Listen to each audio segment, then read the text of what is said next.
ইকরা বলছো? জি। আচ্ছা আপু, তুমি তো আমাকে নক দিয়ে বলেছিলে যে প্রিন্স মামুনের সাথে তোমার মোবাইলে কয় মাস প্রেম ছিল যেন?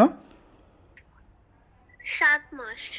ও বিভিন্ন সময় বিভিন্ন রকম কথা বলে বলে টাকা নিত, অনেক প্রতারণা করতো আর অনেক মিথ্যা কথা বলছে আমাকে। এক পর্যায়ে যখন আমি জানতে পারি যে কত ও টাকা মোহনার নিছে সাথে তোমাদের কাছে টোটাল? টোটাল আমাদের থেকে 1.5 লাখ টাকার মতো নিছে ও। 7 মাস প্রেম ছিল। 7 মাস প্রেমের পর তুমি আমাকে বলেছিলে এবং একটা ভিডিও ফুটেজও তুমি পাঠিয়েছো যে ও বলেছে মোহনার সাথে তার কোনো প্রকার সম্পর্ক নাই এবং সে তোমাকে ফোন কলে বিয়ে করেছে। এটার সাক্ষী হচ্ছে তোমার মা।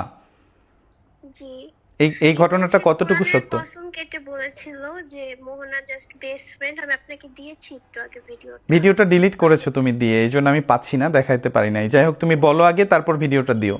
চলে আসতে চাইছে তখন সে আমাকে অন্যভাবে থ্রেটও দিছে, আমার ক্ষতি করবে, এসিড দিয়ে দিবে, এরকম কথা সে আমাকে বলছে। সে ইকরা নামে একটা মেয়েকেও মোবাইলে ফোন কলে বিয়ে করেছে এবং তার কাছ থেকে 1,70,000 টাকা তার মার কাছ থেকে হাতিয়ে নিয়েছে এবং হজে যাওয়ার আগে 40,000 টাকা মামুনের মায়ের বিকাশ নাম্বারে তারা হচ্ছে ট্রান্সফার করে নিয়েছে। আমার কাছে অনেকগুলো প্রমাণ ছিল, সেগুলো আমি মিডিয়াতে হাইলাইটস করছি। আপনারা চাইলে আমি ডিরেক্ট কলে ইকরা যে মেয়েটা, আমি তার জবানবন্দিও নিতে পারি যদি আপনারা চান। ওয়ালাইকুম আসসালাম। হ্যাঁ ভাইয়া বলেন, আসলে তার সাথে কিভাবে সম্পর্ক হয় আমি প্রথম থেকে বলছি। হ্যাঁ, একটু ফাস্ট বলো। হ্যাঁ। আচ্ছা ওকে। তার সাথে হচ্ছে আমার সম্পর্ক হয় হচ্ছে টিকটকের মাধ্যমে, মেসেজ দেয়, কথা বলি ওখান থেকেই, তারপর সম্পর্ক হয়। তো আমার আম্মু আব্বু আমাকে নিষেধ করছিল যেহেতু ওর নামে অনেক ব্যাড নিউজ আছে এই কারণে। তারপরে সে আমার আম্মুর সাথে অনেক ভালো বন্ডিং করে। আমার আম্মু তারপর আস্তে আস্তে ওকে অনেক পছন্দ করতে থাকে, কিন্তু হঠাৎ করে ও হচ্ছে মোহনার সাথে সম্পর্কে জড়িয়ে যায় আর আমাকে বিভিন্ন রকম মিথ্যা কথা বলে যে ওর সাথে মোহনার কোনো সম্পর্ক নেই। আমার সাথে আমার থেকে হ্যাঁ, তারপর বিয়ে করেছিল, এটা কতটুকু সত্য? এটা তো সে নিজে দেখেন, আমি বলছি তুমি যে আমার সাথে প্রতারণা করবো না এর কোনো ইয়ে আছে?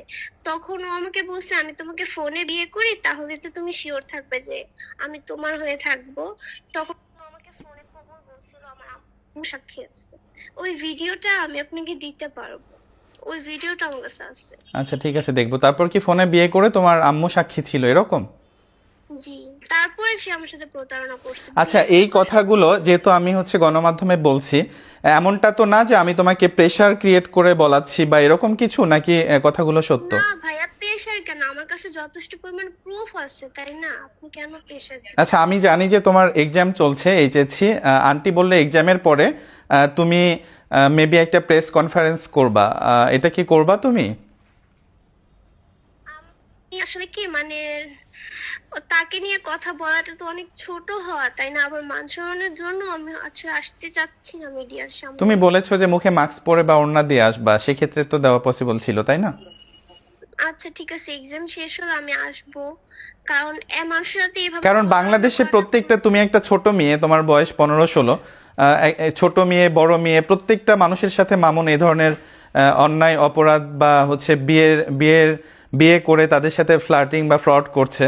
সো এটা তো অবশ্যই প্রতিবাদ করা উচিত। তোমার দৃষ্টিকোণ থেকে কি মনে হয়, সে যে তোমাকে ফোন কলে বিয়ে করে টাকা হাতিয়ে নিল, তুমি কি এটার বিচার চাও না? অবশ্যই চাই। দেখেন আমার সাথে কত বড় প্রতারণা করছে, আমার 7টা মাস আমার সাথে সে অভিনয় করছে, আমাকে বুঝতেও দেয় নাই সে যে আমার সাথে এরকম করতেছে। লাস্টে বোঝার পর যখন আমি অ্যাসিড দিয়ে দিবে এরকম বলেছে? জি, আমার কাছে রেকর্ড আছে, আপনাকে দিচ্ছি, আপনি ওনাদেরকে এটা শোনান। আচ্ছা ঠিক আছে, আমি শোনাবো। তোমার মুখের কথা আমি বিশ্বাস করছি, কারণ যে এই ধরনের ঘটনাগুলো ঘটাচ্ছে সে তো ঘটাইতে পারে। তুমি ভিডিও পাঠিয়ে দিয়ে রাখো। আর আচ্ছা ওকে, আমি অবশ্যই। অবশ্যই অ্যাসিড মারার কথাটা এটা জনগণকে জানাইতে চাই। আচ্ছা ওকে। আচ্ছা, প্রিন্স মামুন কি তোমার বাসায় গিয়েছিল? হ্যালো। না, বাহিরে দেখা করছিল, বাসায় আসেনি। বাইরে কোথায় দেখা করেছিল? আর তোমার তুমি বলেছিলে তোমার আম্মু কি যেন গিফট করেছিল, এটা আসলে কি গিফট করেছিল? বসুন্ধরায় দেখা করেছিল। হ্যাঁ, তোমার আম্মুর দেওয়া একটা পাঞ্জাবি পরে নাকি টিকটক করেছিল, তুমি এটা বলেছিলে জি। আমাকে। আপনি, আমি কিভাবে বলবো বলেন, আমার আম্মু তো পাঞ্জাবি পরে সে মোহনাকে নিয়ে ড্রাইভ করছে। মানে তোমার এটা আম্মুর দেওয়া বেশি পাঞ্জাবি ছিল। পরে জি। মোহনার সাথে ড্রাইভ করছে? জি, দুইটা পাঞ্জাবি দিয়েছিল, দুইটা পরে মোহনার সাথে সে ছবি তুলছে, ড্রাইভ করছে। আর প্রিন্স মামুনের সাথে তুমি কোথাও স্টে করেছিলে, মানে রাত কাটিয়েছিলে বা? না না না আচ্ছা আচ্ছা, কি বলেছিল? থাকতে চাও নাই তুমি? ফোনে যে বিয়ে করেছে, বিয়ের পর তুমি রাত্রে থাকতে চাও না তার সঙ্গে স্বামী হিসেবে? না না, এসব কিছুই হয়নি তার সাথে আমার। আচ্ছা আচ্ছা, ঠিক আছে ইকরা, ভালো থেকো। আর তোমার সাথে পরে কথা হবে।